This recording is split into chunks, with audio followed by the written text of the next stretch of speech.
Cedar Rapids native Orion Vance was a Cyclone captain. Now he has a chance at making an NFL roster. Vance didn't have an easy journey to Iowa State, but he's gotten past every roadblock. Jack Leto has more.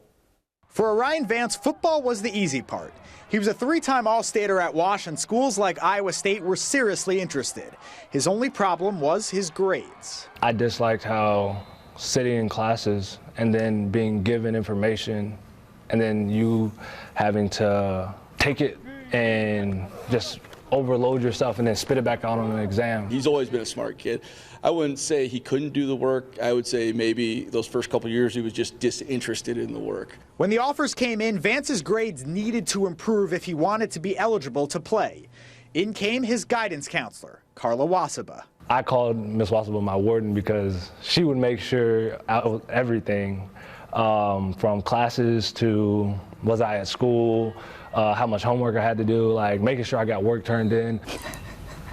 Yeah, I don't know that I knew about this at first, but he did call me the warden because I was on his case all the time because I wanted him to be able to follow his dreams, and that wasn't going to happen if he wasn't doing everything he could possibly do to get his grades up. Wasaba and Vance planned out almost his entire junior and senior years, and Vance took any opportunity he got to put in extra work. We would go together and have conversations with teachers about what he could be doing, and then when he didn't have things to work on for homework, then he was studying for the ACT. He had to take the ACT a lot, and so that would be like the night before an ACT, it was like, where are your pencils?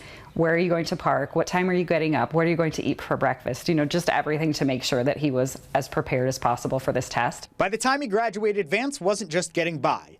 He was setting an example. Some of his friends who weren't great students or struggled academically saw that he was really working hard, and I think that motivated some other kids around him as well. It paid off, and Vance did get to Iowa State, and he got on the field. But during his freshman year, he had one more setback. Fall was when my grades kind of reflected back into that freshman, sophomore year. At the end of the season, he sat down with Matt Campbell and his position coach, Tyson Veit. And we had our exit meetings for that year, and they were like, what are you doing? Like, we worked this hard. We got you to this point. You got yourself to this point, and are you just going to throw it away, or are you going to actually grow and learn and show that you want to be here? And that's when Vance touched base with his high school defensive coordinator and solidified his journey. He stopped by school and we talked a little bit. It's like, well, what are you going to do the second semester? And he just said, greatest comeback ever.